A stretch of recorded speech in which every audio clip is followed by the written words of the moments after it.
Hey, hi, it's Siideeye, and Happy New Year. Or at least it is when I'm recording this. Welcome to the best list of 2023. It's a bit of a change of format this year, but it's still mostly the same. The main change is that I'm basically just going to be talking to the camera from now on. You know, as if I couldn't get any more lazy, right? It's going to be a lot more casual this year, basically. So for those that didn't watch last year, which I bet is a lot of you, the basic rundown is this. First, I will go through my top 10 miscellaneous things of the year. This includes things such as movies, TV, YouTube, concerts, events, basically anything that doesn't fit into the other two categories. Oh, and unlike the other two, the miscellaneous list is unranked. I will then count down my top 10 albums of the year, and then finally, I will count down my Game of the Year list. That one's going to be a doozy. But that's a problem for me in 30 minutes in the future, or however long this video is going to be. Oh, one other note. I learned my lesson from last year. There's going to be absolutely no copyrighted content in this year's list. So, for example, when I'm going through the albums list, I'm just basically going to have the album art on screen, Anthony Fantano style. And it's going to be the same when I talk about movies. Because as it turns out, YouTube doesn't like it when you put Beyonce music in your video. So yeah, no copyrighted stuff this year. Except for this. Going back for what, bitch, boy? I'm an outcast, still outclassed. Show baby rapping, no hits, boy. This offshore cost more than yours. And yeah, yours 3 years ago. Made my way, caught my own lane. Still hating to my own style. Ain't crying over no spill milk. Fucking bitches like whip still. Minute off the D, cut a game still. Or locked up, filled up with guilt. But guess what, bitch, we back house. We never let just sound good. Guess what, bitch, we back house. We never let just sound good. I'm Detroit red, I'm a whole lot of X. In my pocket and I got that check. Had a check for the shoestring. If you try to shoot things, might say I'm up, so try yo. No time to be looking out. Keep it on me if you try to doubt. What the fuck is you talking about? Say a lot, homie, and watch your mouth. Guess what? We on. Me and Peggy, we down. Up out of here, and we smoking that strong. Feeling like Mike, just leave me alone. Guess how we on. Me and Peggy, we down. Up out of here, and we smoking that strong. Feeling like Mike, just leave me alone. Guess what? How we on. Me and Peggy, we down. Up out of here, smoking that strong. Feeling like Mike, just leave me alone. Hopefully my channel doesn't get exploded for that. Okay. Few people laughed. Few people cried. So, funny thing about the miscellaneous list this year. With only one exception, there's only movies and YouTube stuff on this list. Like last year I had Evo, I had a couple shows that I watched, but for some reason this year I didn't really have much to talk about on that front. Like, I saw Octoboki Beaver live, I saw 100 Gex live, I went to Evo again this year, that's how you got that Wooly intro in the Street Fighter 6 video. But you know what, I don't really have much to say about it. I had a great time. And that's basically it. Alright, so at number 10, I want to highlight this great Did You Know gaming video about Ken Sugimori. You know, usually I wouldn't consider putting a video like this on the list because, you know, it's so... Did You Know gaming's videos are kind of dry and informative, but I wanted to highlight this video first and foremost because of how much work they put into it. They did a lot of stuff for this video. They translated old magazines and interviews. They really dive deep for this video, which I really appreciate. And I also put it on this list because of just how much of a great story they tell in this video. You know, even with how big of a Pokemon fan I am, I honestly didn't really know much about Ken Sugimori. You know, I was very familiar with his early work with the series, with all the watercolor art that he did. Like, it's so amazing. But honestly, other than that, like, I knew that he was a manga guy, and I knew that he wasn't really involved with the series anymore. But coming out of this video, I came with a very real appreciation for Ken Sugimori and his place in the series. And as a person. Without spoiling too much about it, he sacrificed a lot to help out with Pokemon when it was in its infancy. And this video kind of poses an interesting question. Is sacrificing your dream for the betterment of others worth it? And honestly, I don't know. It gave me a lot to think about, so that's why I put it right here on this list. Also, I promise this is the only Pokemon related thing in the video. I promise. Okay, so at number 9, this is kind of an event, sort of. But I wanted to highlight Rufelmonger's video on the subject because it's a great comprehensive rundown of the entire thing. And that is Honda's Horrible Hootenanny. Now, this was a Street Fighter 6 tournament for the ages. So, it was E-Honda only. Cheating was not only legal, but encouraged. Things like tipping off the TOs, lag switching, just overall shenanigans were very much encouraged in the entire thing. And again, without spoiling it, it had some of the wackiest stuff I've ever seen.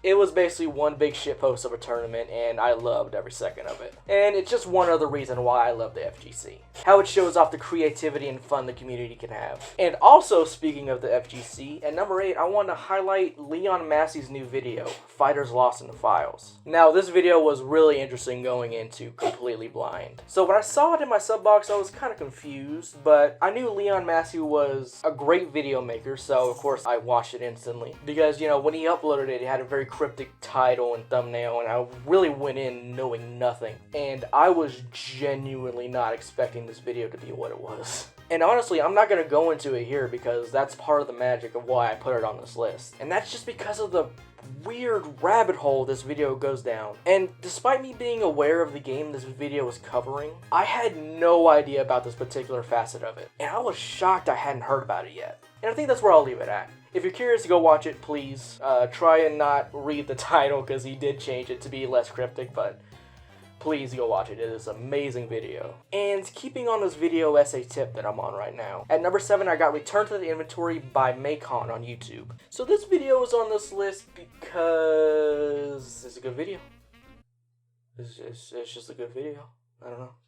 I mean, I've always had an affinity for the Poker Night series, as it's how I learned about Sam & Max and a bunch of other franchises, and its connection to TF2 obviously heightens that for me. So learning about the development of the second game was really interesting. But for the most part, this video is on here because it's a good video. I think you should go watch it. So go watch it. Okay, I have stuff to say about this one. So, bit of a preamble. This year I got really into One Piece. So, I started reading it last year, but this year I really went like whole hog, full gear into it. For the One Piece knowers out there, I started the year around the end of the Alabasta saga, and now I'm like halfway through Whole Cake. And long story short, I'm a big fan now. Maybe there will be an opportunity for me to talk about One Piece in a future video, but for now, know that over the course of this year, One Piece became one of my favorite stories ever. It is one of those series that will forever hold a special place in my heart from now on.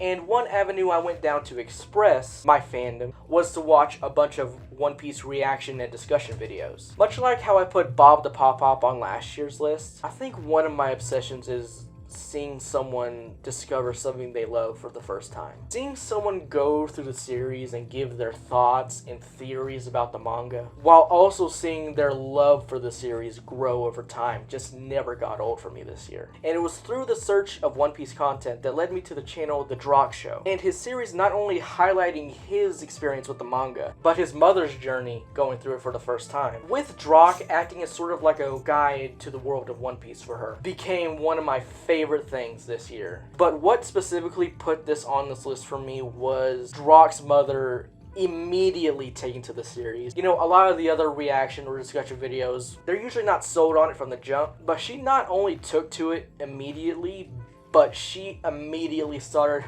on like the theories and like the discussion part of it. Like volume 1, she was already having like big theories about it. And how much of the times her theories were right? There were some moments in this videos where my jaw was on the floor with how accurately she predicted some of the future events. If you're a fan of One Piece, you owe it to yourself to check out Drock's channel. They also seem to have a pretty great little community over there, so please go check it out. And at number 5, I have a documentary of sorts, and that is Going Up by Jab50N on YouTube. Now, I have to come out the gate and say that this placement on this list is a huge conflict of interest. Me and Jab have been friends and go back all the way to like 2014. So all you Metacritic dickheads, you can tick my name off the fucking Metacritic score or whatever. But even with that said, I had a lot of fun with this odd film. So the premise is simple. Jab records every elevator trip he did for an entire year.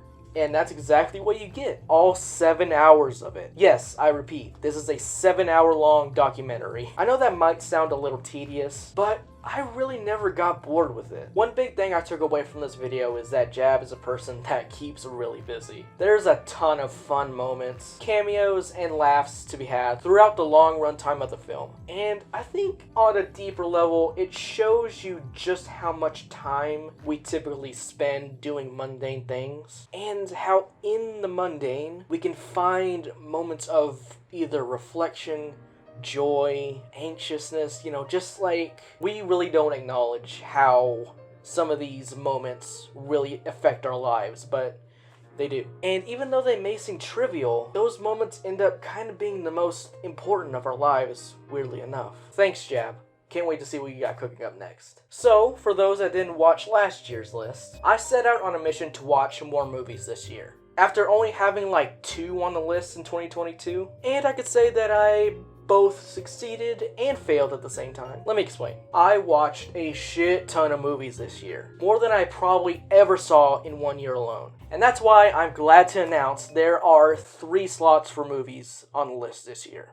Look, most of the stuff I watched this year was either old movies or catch up from last year's Oscars. So I added it up and I only saw 6 new movies this year. And 2 of them weren't that good, so I won't be bringing them up. Also, look, it was a really good year for games, and you know what? I could do whatever the fuck I want with my time. But the 3 slots I did allocate for movies are on here for completely different reasons. And I saw them all in theaters, which that's a plus. Now, there was a time where I was considering not even talking about movies on the list this year due to the SAG-AFTRA and the WGA strikes, but they seem to have reached an agreement for now, which is good. But just in case something changes in the middle of me making this video, I want to say that I fully support creatives in all films, whether that be actors, writers, cinematographers, animators, fuck it, not even creatives, anyone in and around a production, to receive just compensation for their contributions to these projects. Keep fighting the good fight and never settle for less. Anyway, this new Spider-Verse movie is pretty good.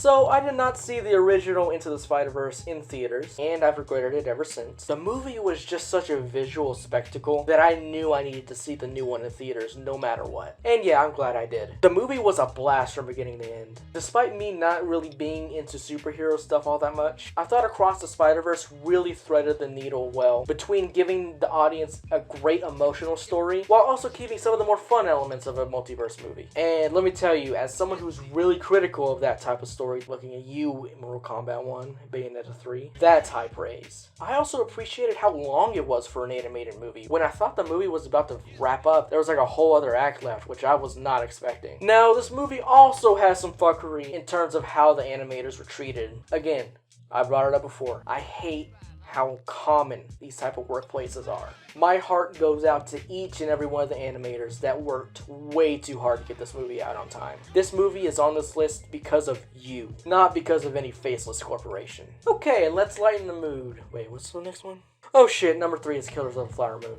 I gotta order these better next year. Okay, so originally growing up around Native American country and being part Native American myself, the Osage murders were a topic that was sort of discussed in our curriculum as a kid, but basically all I remember from it was the name, and that was it. And man, I was not prepared for this movie. First off, I'm no movie buff by any means, as I've made completely clear in the past, but even I can see how ahead of the game Martin Scorsese is with his filmmaking, even late into his career as he is. Every way this movie was made was just perfect. The pacing, the cinematography, the sets. I would not change a single thing about the way this movie was made. But then you get into the plot and oh man.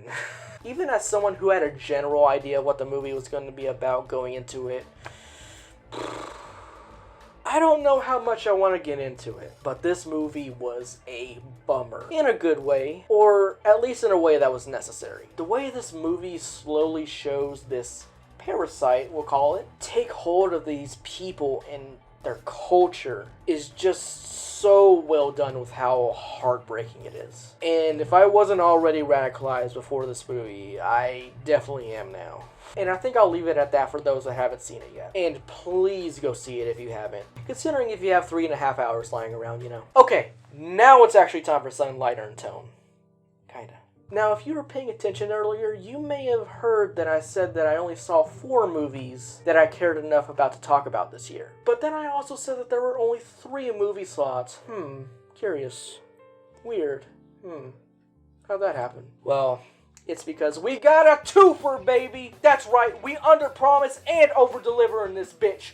Woo! So anyway, I have Barbenheimer at number 2. Y'all ever heard of this? The fact that Barbie and Oppenheimer came out on the same day? That's kind of crazy. Yeah, at this point it may be a little played out, but I put this little moment in pop culture not just because of the meme, but partially because of the fact that I saw both of them in the theater in the same day, and that was a great experience on its own. But also, both movies were really good and are pretty much tied for my favorite movie of the year. And the fact that they're good in completely different ways. There's a ton of evidence to show that the lining up of these two movies was just pure coincidence. But there's still a little part of me that says it wasn't, because both Barbie and Oppenheimer kind of play off each other in a way I was not expecting. First, you have Oppenheimer, a surprisingly deep and cerebral movie considering both its subject matter and its director. There's a timeline that we just barely dodged, where Christopher Nolan just made a by-the-numbers historical drama that was just okay. But no, what we got was a character study of one of the most reluctantly important people in history. A movie that jumps around and fucks with time. A movie that is grounded but still has a lot of weird fantastical elements. Oh, wait, okay, the more I talk about this movie, the more it does sound like a Christopher Nolan movie. But regardless, Oppenheimer is a film that shows America in what is probably its most desperate and hubristic moment, the birth of the atom bomb. And then you go into Barbie, where you kind of see the aftermath of that moment. The commodification of commodities, things, stuff that you could buy in a store. Now that we're in the nuclear age, everything can and will be sold to you, including the idea of a perfect woman that could be sold to young girls. And Barbie piggybacks off of that with one of the most off-the-wall and out-of-left-field movies I've ever seen. I went in with zero expectations, and I came up with one of the most entertaining and funny satirical movies I've seen, period.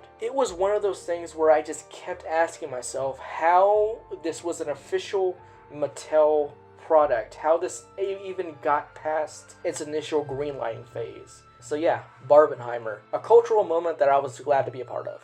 And at number 1, I know this isn't an ordered list, but this is for real my favorite thing of the year, and that is the Steam Deck. Now, while the Steam Deck did not come out this year, I didn't get one until earlier this year, and I just recently upgraded to the new OLED model, which did come out this year, so it does count. And you know what? It's my fucking list. You go make your own list. I have had this thing for not even a year yet, and it is probably my favorite gaming device ever. It feels great in the hands. It's powerful. The screen is beautiful, especially on the OLED. Valve is constantly updating it every other week. For me, it takes what I love about PC gaming, console gaming, and especially handheld gaming, and combines it into one system that, is perfect for me, really. You can make it as consoleized or as much of a PC as you want. What this device basically gives you is freedom. And in a landscape and industry that seems to want to take a customer's freedom from them as much as possible, this is more valuable to me than you can ever know. It's probably my favorite way to play games now. It has what is probably the biggest, most robust library of games you could ever imagine. And oh man, the OLED model. This upgrade took literally every single little nitpick I had about the original and just wiped them out. The bezels are smaller. The fan is quieter. It doesn't get as hot. The battery lasts longer. The haptics are better. And that's not even the half of it. I thought I'd never see the day where Valve made a great piece of hardware, let alone my favorite of all time. But there we go. Steam Deck, my favorite thing of the year. Keep an eye out for the best games list and how many games on that list I played on the Steam Deck. I'm pretty sure it's more than half. That is a testament to both this device and this year in games, which would be a great transition into the Game of the Year list if I didn't have to talk about music now. Why all these niggas sound like Batman? These niggas rapping like villains. Like, I'm here, I'm gonna get him. My nigga, smoking on ops. Smoking on ops. They're angry, man. They angry. Up. Now, if you asked me before making this list, I would say that it was a pretty slow year for music. In terms of the big artists I've been waiting for, I got most of them last year. But when looking at this year in music, there was a lot more good stuff that came out than I remembered. Like, I had to make some hard cuts this year, which I did not think was going to happen. So instead of having a full honorable mention segment, I'll just put all the albums that didn't quite make the list on screen right now, and I'll list like a quick review and some of my favorite tracks. Alright, now I got a vamp for 20 seconds. Speaking of vamps, I seriously considered putting Dracula Flow on the list this year. But, I don't really got much to say about it other than cool fucking videos. Pretty sick. Also, shout out to THC. I started taking that this year. Turns out that's pretty cool.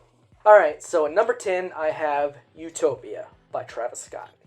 My copy got torn in the mail while I was opening it. Now, since I am Mexican, of course, I am required by law to put the new Travis Scott album on the list. But I guess the reason why I put Utopia at number 10 was because while I think it's a great album, there are a couple things I would change about it. For one, I would have liked if it was a bit more conceptual. Like, the album almost gets there with the concept of how Utopia is whatever you make of it, and it's not one place or one thing, but it's kind of half-baked if you ask me. I guess that's kind of the problem with Travis's music in general. When it comes to having something to say, Travis is kind of asleep at the wheel. I also think a couple of the tracks are kind of misses for me. Like the 3-track run of Topia Twins, Paracel, and Circus Maximus, I'm just not really into those songs for some reason. However, the highlights of this thing are really high. Man, looking at the track list, I think it really is just those 3 songs. Because every other song I really like. Tizo Touchdown on Modern Jam just may be my favorite feature of the year. He sounds so unique and amazing on that track. Del Resto with Beyonce I think is really underrated. I think a lot of people are sleeping on that track. I just love the vibe of that one.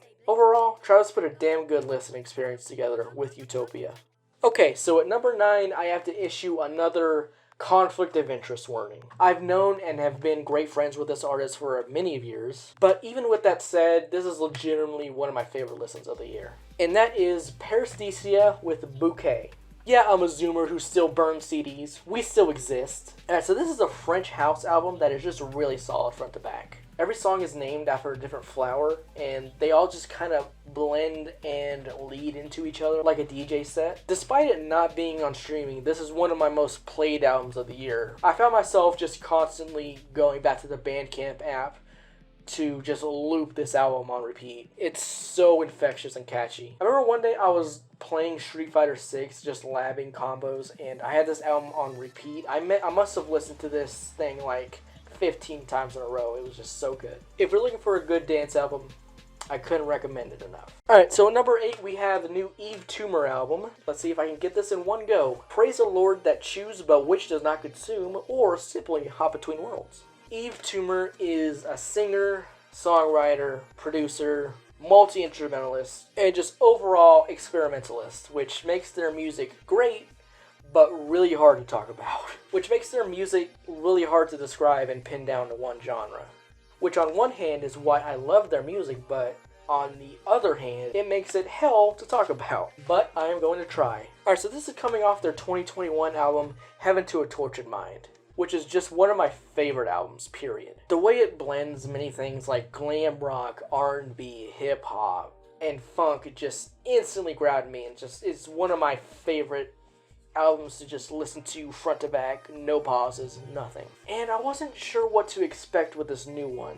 I wasn't sure if they were just gonna kind of piggyback off that sound or try a completely different one. And after listening to this album, I'm mad at myself for even posing the question, because of course they tried a new thing. And of course it sounds great. So, for Hop Between Worlds, Eves went for a more post-punk, alt-rock kind of sound for it. You know, with a bunch of guitars and distortion. You can see this more clearly with tracks such as Lovely Sewer, Echolalia, and Fear Evil Like Fire, which is one of my favorite tracks of the year. That one's just so good and catchy. I love the groove on that one. But there are tracks on this album that are giving sort of a more indie rock sort of vibe to them. Songs like Meteor Blues or Parody. There's also a purely instrumental track on this album, which just might be a top 3 track on the album for me. Purified by Fire. That song has been playing in the background of my head pretty much all year. Overall, I continue to be so impressed with how many genres Eve Tumor can just try out and be so successful in. I cannot wait to see what they try next. Alright, coming in at number 7 is the new Jessie Ware album, That Feels Good. Jessie Ware is back with another amazing disco album, which is coming hot off the heels of her 2020 album, What's Your Pleasure? Which I think was my album of the year that year. I would have to check, but I'm pretty sure this is my favorite 2020 album. And this is basically a continuation of that sound, and again, it's amazing. Honestly, I don't really have much to say about it. This album is a bit tighter and shorter, and it's just overall a more condensed version of What's Your Pleasure. And every song is either so funky and groovy and fun, or just super beautiful and heartwarming. I specifically want to highlight the song Lightning, which is so chill and amazing. I've played that song on repeat so many times. It's one of the most beautiful songs I've heard in a while. I can imagine me playing the song on loop to a particularly beautiful sunset, if you know what I mean. I just continue to be in awe of Jessie Ware's music and voice. Hey, hi, Siideeye. Can you tell I'm recording this on a different day? Alright, so you know how last year I said that Kendrick Lamar is my favorite artist of all time? Well, Danny Brown would take that spot if Kendrick didn't exist. I just have an immense respect for the guy. Despite being originally pegged as a party rapper, Danny has proven time and time again that he is one of the rappers with some of the most appreciation and love for the genre out there. There is no other rap artist that encapsulates everything I love about the genre into one package, from the high highs to the low lows. And that trend continues on his new album, 40. Though this one is definitely more focused on the lows. So since this is Danny Brown's first album since 2019, and considering the fact that he said that this album was delayed multiple times, this is essentially Danny Brown's pandemic album. And on 40, Danny finds himself very torn when it comes to his career. I mean, the entire album starts with the line, "This rap shit done saved my life and fucked it up at the same time." And what we get is Danny Brown's most personal and low-key album to date. There's not a lot of bangers, there's not a ton of celebration, it's just mostly him and his feelings about relationships, gentrification, his career, about his past, and I just could not have enough respect for the guy for it. On just 11 tracks, Danny Brown gives you a full view of his state of mind. 40, more than anything, proves that Danny Brown stays ahead of the curve when it comes to rap. Keep being you, Danny. No one does it like you.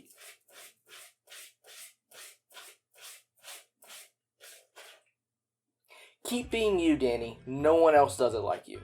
And at number 5, I have Kali Uchis with Red Moon and Venus. Honestly, this is on this list just because it's a fucking amazing pop R&B album. Ever since I saw her open for Tyler back in 2022, I've been obsessed with Kali Uchis's music. Both her debut album and her follow-up have been consistently in my rotation ever since I first heard them. And with Red Moon and Venus, Kali continues to deliver sultry, poppy, and easy to listen to R&B. I've tried and tried again to put together the words on why this album is so high on this list, but honestly, it's on this list because I love it so much and I can't really describe why. Kali Uchis is one of the most consistent music makers alive right now as far as I'm concerned. She manages to make every one of her projects as good, if not better, than the last one. All three of them are tied for first in my opinion. And the fact that she has another one coming this month and as of recording is out and I love it is proof of that. And speaking of consistency, I have what is probably the only artist to make both last year's list and this year's list. And that is Billy Woods and Kenny Siegel with their album, Maps. And one spot higher, that's improvement. Billy Woods is back with another amazing hip-hop album, with producing work being done by Kenny Siegel. Now, I love their last collaboration, Hiding Places. It was both my introduction to Billy and Kenny Siegel, and it was genuinely one of the most decrepit, dingy rap albums I've ever listened to, in a good way. And by comparison, Maps is a lot lighter in tone, with the concept basically being Billy reflecting on both his successes and failures in his career while he's on tour. It's essentially a travel album, and within that framework, Billy still manages to be an incredible lyricist. The dude raps like an omnipotent being that has seen everything and is trying to communicate that in the best way that your puny human brain can. And then there's Kenny Siegel's amazing production.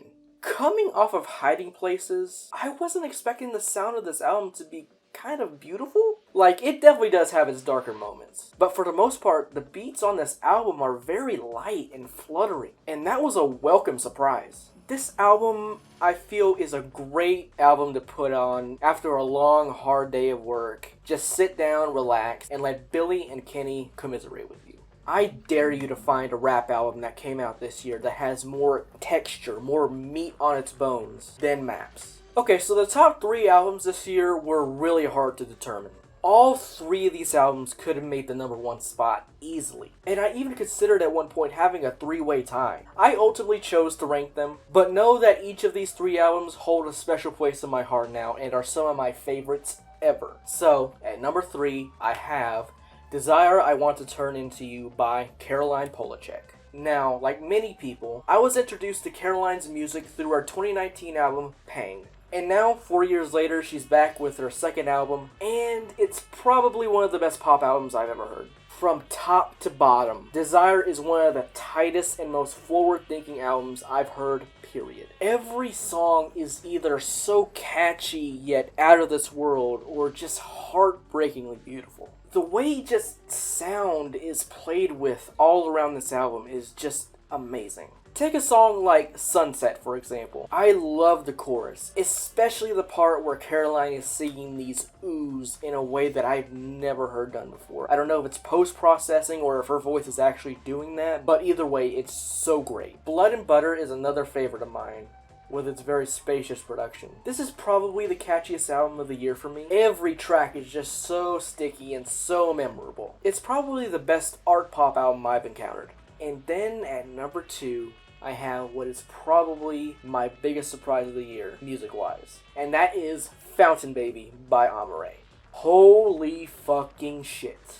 This album came out of nowhere for me. I had no idea who Amare was at the beginning of the year. And one day, like a few months ago, I threw this album on just totally casually, and only hearing that it got good buzz. And now I just can't put it down. I've never in my life encountered an album that mixes so many genres and so many sounds together into one cohesive project. So on Fountain Baby, Amare brings together sounds from hip-hop, Latin dance, disco, R&B, Asian and Indian fusion, and even punk rock for a brief moment. On the surface, these sounds don't go together, but in practice, they really do.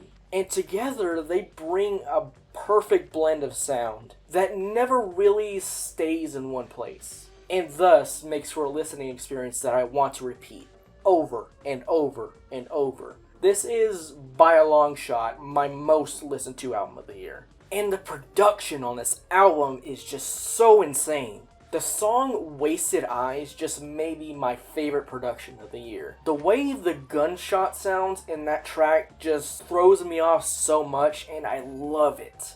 And then you get to Amare herself, who has one of the most unique and infectious voices I've ever heard. The first track, Angels in Tibet, really sets the stage well, with its lyrics of finding God in the club, because this album is a religious experience. Amare went from a totally unknown quantity to one of my favorites of all time with just one album.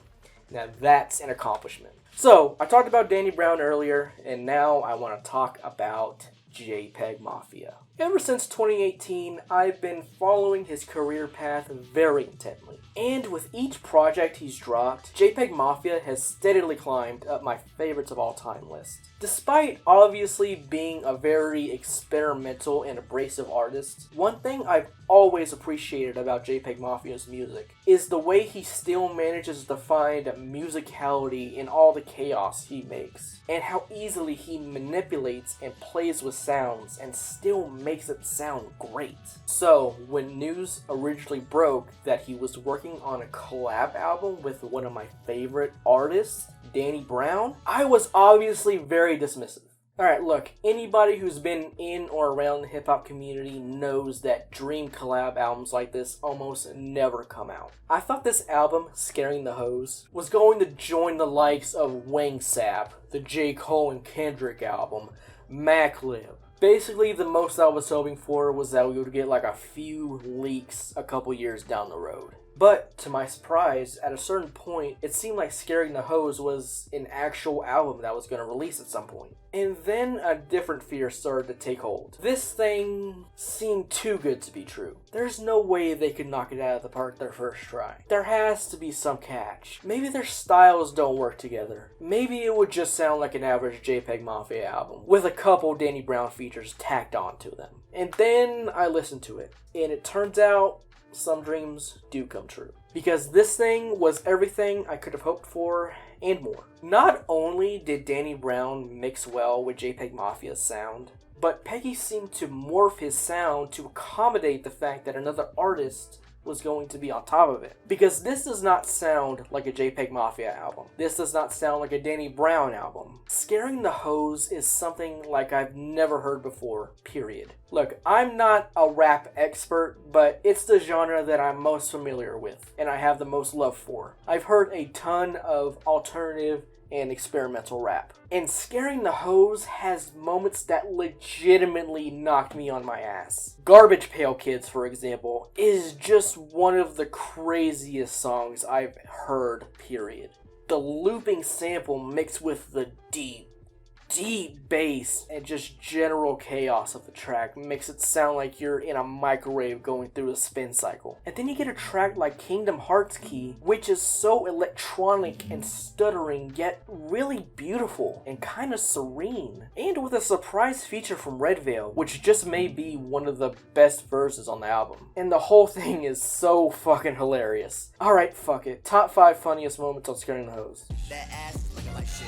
Hey Siri, if I'm that nigga, should probably answer back, don't ask me stupid shit, my nigga. Stick it down, let's get it all clean, it's crazy. I feel like Trump when I step in the booth. Yeah, something like GOTY, you know how to do. Drinking out wine, but no communion. Only my dick sheet is consuming. On her knees, saying, oh my God. Put the camera out, let's make a movie. See what like know what's up. And then they put that DLC pack out, which was great as well. It's off the wall. It's chaotic. It's abrasive. It's offensive. It is Scaring the Hose, and it is my album of the year. This is unreal. I just wanted to say, I know I don't have much time. But I'll give it a shot. Okay.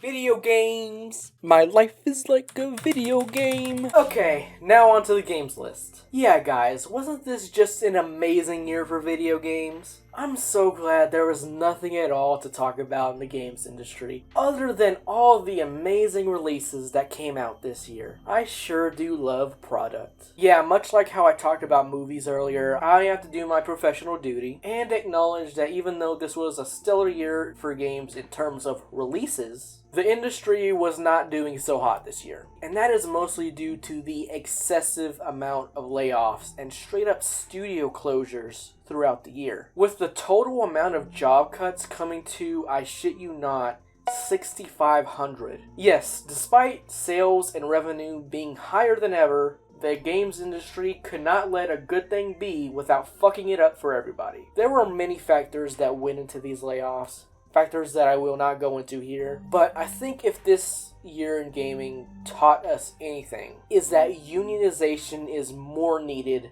in the games industry than ever. And I think that we, as consumers, should support the developers' right to unionize as much as possible. And I also think that it would be a great idea if some of the more prominent figures in the games industry maybe would take a stand once in a while and would give these developers more of a platform and voice, or at the very least acknowledge that some of these things are going on, you know, just as a lark. My heart goes out to the many talented folks at Unity, 343 Studios, EA Baton Rouge, Discord, Twitch, EA, Amazon Game Studios, 10 Square Studios, Relic Games, Niantic, CD Projekt Red, Volition, Epic, Bungie, Ubisoft Montreal, Digital Bros Group, and any other studio that was affected by the mismanagement of a rich douchebag. This list goes out to you, and not the aforementioned rich douchebag. Anyway, on to the list. Oh my god, so many good games came out this year. I played way more new games this year than any other year. So many, in fact, that I had to cut some, even though I really enjoyed them. So, for this year, the honorable mention segment will not just be a list with some text on the screen. I'm going to take a few seconds to mention and talk about each of these honorable mentions. Alright, so first, we got Cassette Beasts. This is one of the first Pokemon likes that I think really gets it right. And it gets it right in a way that doesn't just copy the Pokemon formula. It does its own thing, and I really appreciate it for it. Lies of P. This is a really cool Souls-like. It's probably the best non-FromSoft Souls-like I played. I can't wait to play more of it when I get time. Final Fantasy 16. Despite me not really being a Final Fantasy guy, I have really enjoyed my time with it so far. I think the combat is really fun, and the story is actually pretty engaging. I'm glad they gave the FF14 team control of another game. Armored Core 6. I can't believe there was a new FromSoft game that came out this year that I have not finished. This is my first Armored Core, and so far I really love the spectacle of it. It's very flashy. Octopath Traveler 2. This, in my opinion, was the most painful cut I made from the top 10. Despite me not really being into the first one, Octopath 2 almost immediately captured me. It has probably one of the most fun turn-based combat systems I've ever played in a JRPG. I love literally all the characters, the music is amazing, the voice acting is amazing, and have I mentioned how beautiful this game looks, especially on Steam Deck. But I have not finished it yet. I'm not even close. And I wanted to find time, but you guys know how this year was. Maybe I can give it a special shout out next year, but for now, it stays on the honorable mentions list. Alright, My House. This is a really cool horror-themed Doom wad. I recorded myself going through the entire thing. Maybe I'll do something with that footage at some point, but for now, it was a really cool horror experience. I suggest going in with zero knowledge. Okay, Dredge. I've really loved my time with this so far. It manages to be a really chill fishing game while still having a tense and thick atmosphere. And Resident Evil 4, which just barely missed the list this year. And the reason why I ultimately cut it was I don't really think I have that much to say about it. RE4 is a fantastic game, and this is a fantastic remake of it that improves on so much while still being its own thing. Oh, and then we have Mario RPG, which I am really mad at myself for not finishing, especially since it's so short. I've always wanted to play the original Mario RPG, but I never got around to emulating it. I never even thought they would put the original on the Switch Online service, let alone do a full remake of it. And from what I've played so far, it's an absolute delight. Can't wait to put more time into it. And then you have all the great remasters this year. Like a Dragon Ishin, We Love Katamari Reroll, Star Ocean Second Story R, Pikmin 1 and 2, Quake 2 Remaster, Metroid Prime Remastered. All of these great games that we have not even gotten to the main list yet, which we probably should do right now because my voice is starting to go. So, starting off this list is the game that's coming in the most hot. As in, I bumped Resident Evil 4 off this list to put this game here. And that is Like a Dragon Gaiden,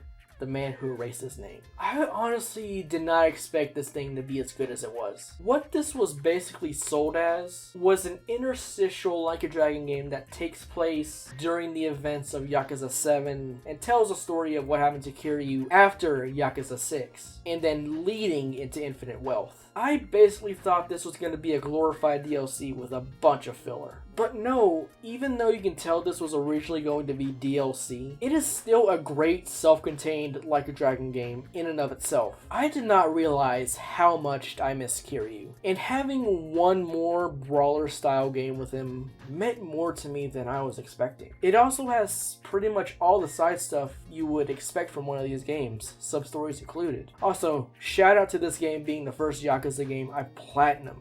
And unless they do another short game like this, it'll probably be the last, because have you seen the completion requirements of the other games? This game also has one of the best endings of the entire series. Without spoiling too much, there was one scene that had me crying more than any other piece of media. A record previously held by Yakuza 7. Man, I may be a little bit too attached to this series, but regardless, this was a great game and I cannot wait for Infinite Wealth. Okay, some may call me a normie for this, but I don't care. Number 9 is Spider-Man 2. Man, sometimes I feel like Insomniac is the only studio at PlayStation that still knows how to make a fun game, and the only one that seems to treat their employees well. So for me, when it comes to these Spider-Man games, I think they've only gotten better with each entry. The first one was a real surprise for me. I really love the swinging physics and story in that one, but I feel like it did kind of suffer from open world bloat. I feel like there was just too much boring side stuff in that game. And then with Miles Morales, I loved the gameplay and story even more, and appreciated how smaller in scope it was. And now with Spider-Man 2, I feel like Insomniac really got into their groove with this one. With this game, Insomniac managed to create a superhero open world game that manages to feel really big and fleshed out without overstaying its welcome. Add some of the symbiote stuff as a cherry on top, and you have what is probably my favorite licensed game of all time. Great job, Insomniac. My heart goes out to you. Okay, don't think that just because this was a great year for games, I let some of the smaller games slip through the cracks. And that's why at number 8, I have Cocoon. Alright, so this was made by one of the guys from Playdead who made Inside, which is one of my favorite games. It's a puzzle game with a cool mechanic in both aesthetic and the way you interact with it. You get these little orbs that are worlds that you can hop in and out of, and it makes for some pretty cool puzzle solutions. This game is just a barrage of aha moments. I never looked up a guide to solve any of the puzzles here, and to me, that's a sign of a great puzzle game. The effect that happens when you hop in and out of the orbs just never got old to me. It's so seamless. Overall, Cocoon is one of the most memorable games I played this year. Man, it's good to have another great 2D Mario game, right? For as much as 3D Mario has continued to innovate and soar over the years, I'm surprised Nintendo had left 2D Mario to stagnate. I loved the first New Super Mario Bros., but my interest in it immediately dropped off. I've never even played New Soup 2 or U, and while Mario Maker satisfied my need for new 2D Mario content for a while, I was wondering when Nintendo was ever gonna make the follow-up to Super Mario World, and that's exactly what I got with Super Mario Bros. Wonder. From the first 10 minutes of playing the game, it was clear that this game had more time and attention put into it than the entire New Soup games combined. Every level feels fresh. The visuals and animations are so clean and so smooth. Every second of Wonder just oozes personality and juice. On top of that, they added an interesting badge system and an actually good multiplayer mode. It just had to be on this list. Now, while the game isn't perfect, I wish the game was a bit longer, there were more challenge levels, and the bosses were better. Super Mario Bros. Wonder earned its place on this list by being the jumpstart this series needed. I hope they continue this series with either a DLC or a sequel. So, one thing you gotta know about me is that I'm a pretty unabashed Jet Set Radio fan. Yeah, the game hasn't aged well. Yeah, the controls are a bit clunky. But you get past that, and I think Jet Set Radio is one of the most unique games ever created that I don't think has ever truly been replicated, with an aesthetic and feel that I just love to death. And that's why when Team Reptile announced Bomb Rush Cyberpunk, I was instantly sold. They had already gotten the look and sound down with Lethal League. Now they just had to get the feel right. And since Sega was not doing a new one, or at least as far as we knew at the time, this seemed like a slam dunk.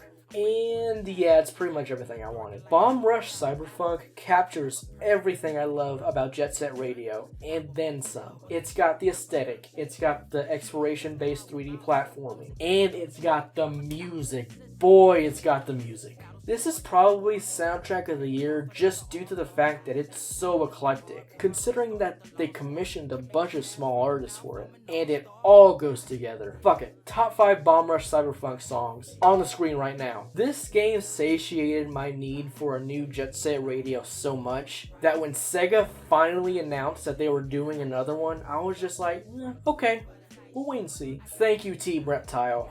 Great work.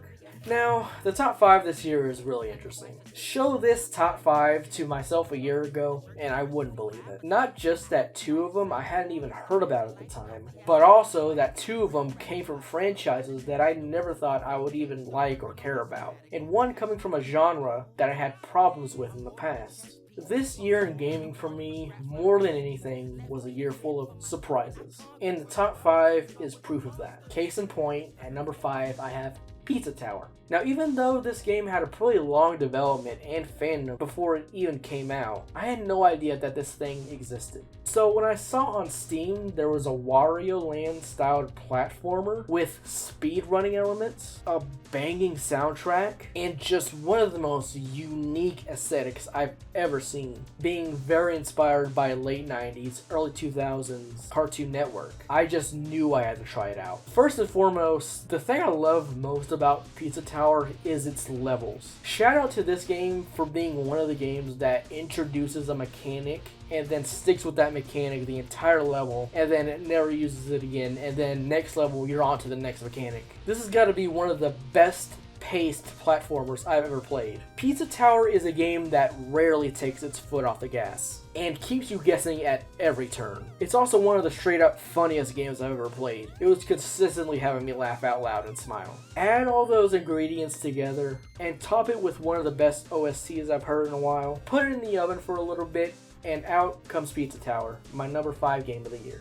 So, when 2023 started, I had never played a Pikmin game. And now, at the start of 2024, I have now played all 4 mainline Pikmin games. And, long story short, I love them. So much so that I may or may not be planning a series of videos around the series. Yes, I know I did the same thing with Pokemon Scarlet and Violet last year, and that video is still coming, but let me say right now that Pikmin 4 is a game that took my love of the series from a 90 all the way to a 200, and is straight up one of my favorite games now. Let's hope I can share my thoughts on this game with you guys this year. I'm so excited. Every once in a while, you encounter one of those pieces of art that just seems tailor-made for you, no matter the medium. It's like someone went into your brain and then just picked out something that was just perfect for you. Last year, that game was Neon White. With its high-intensity first-person shooting action, speedrunning capability, and anime aesthetic.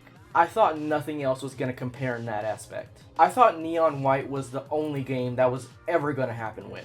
And then, in January, Tango Gameworks blew it out of the water with Hi-Fi Rush. Even though Hi-Fi Rush is at number 3, this is the game that I would consider the most perfect out of the whole list. As in, I have 0 notes for it. There is practically nothing I do not like about this game. It perfectly meshes a character action game with a rhythm game in one of the most fun combat systems I've ever played. It's got a downright gorgeous aesthetic with its cartoony visuals. I love the cast of characters. They're an amazing found family. And it just has the most perfect protagonist for its world. Chai is such a dumbass, yet he is so endearing. You just cannot help but root for him. The music is great. It's got endless replayability. It runs great on the Steam Deck. All of that wrapped around one of the best single-player campaigns. It's so perfectly paced.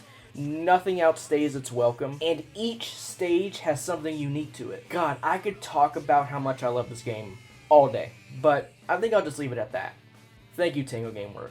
Alright, so I've been trying to get into this CRPG genre for a little while now. With how much I love JRPGs and RPGs in general, I've always been a little curious when it comes to CRPGs, but I've also been very intimidated by them. They're complicated, they're really open-ended, there's a million different possibilities. So in 2022, I played through Disco Elysium for the first time, which I loved, but I wanted to also take a stab at one of these more complicated high fantasy CRPGs. I was thinking about Pathfinder, Divinity, maybe even Pillars of Eternity, but when I saw one of the grandfathers of this genre, Baldur's Gate, was getting its 3rd entry after however many decades, and was coming out of early access this year, I thought it was a perfect time to jump in. So I decided for that game I would finally plunge into the CRPG genre for real. And boy, I'm glad I did. So up until very recently, I had Baldur's Gate at number 4. And that was because I hadn't finished it yet. And I moved it up to number 2 now because I still haven't finished it. But I'm pretty deep into Act 3 now. So unless this game shits the bed at the last moment, I can confidently say that this is my number 2 game of the year and one of the best I played. Every reason you've seen this game get praised for is absolutely true. It's got an amazing cast of characters. It's got a really great main plot with some really interesting villain motivations. It's the most accurate representation of the D&D experience ever put to a video game. The game rarely tells you no, and really allows the player to play the way they want. So one of the other reasons why I was interested in this game was the concept of the Dark Urge, which I am playing in my playthrough. Because when it comes to choice-based games, I tend to be a goody two-shoes. I'm a people pleaser. I try not to be a dickhead to NPCs unless they're a dickhead to me first. I try to get the best ending and try to save everyone at the end. And while I'm still kind of playing like that, what the Dark Urge does is force me to make some really tough decisions, which I really appreciate. Baldur's Gate 3 is the first RPG where I truly feel like I am role-playing. Where not all the choices I make are my choices, they're my character's choices.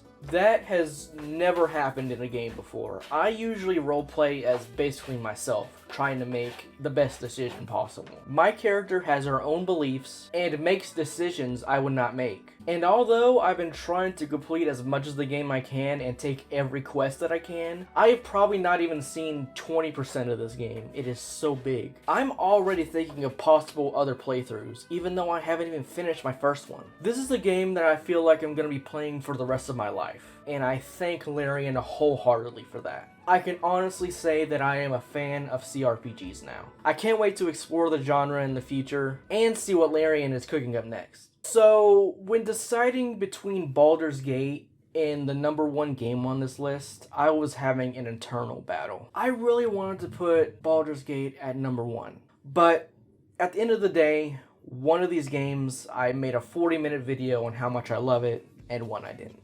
Yes, it is Street Fighter 6. It's got the look, it's got the quality of life, it's got the characters, it's got the good matchmaking, it's got the robust single-player mode. This is my dream version of a launch fighting game. It's got everything you should expect from a full-price game and then some. And the fact that it came from my favorite fighting game franchise makes it all the much better. Now, there's not a whole lot I can say here that I haven't already said in the video.